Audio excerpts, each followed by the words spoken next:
મહેસાણામાં નજીવી બાબતમાં છૂટા હાથની મારામારીની ઘટના સામે આવી છે।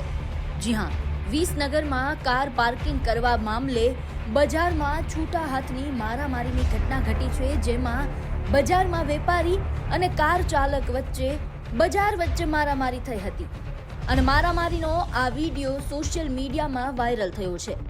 સાવ સામાન્ય કહી શકાય એવી કાર પાર્ક કરવા બાબતે બોલાચાલી થયા બાદ મામલો મારામારી સુધી પહોંચ્યો હતો અને સોશિયલ મીડિયા પર આ વિડીયોએ ચર્ચા જગાવી હતી।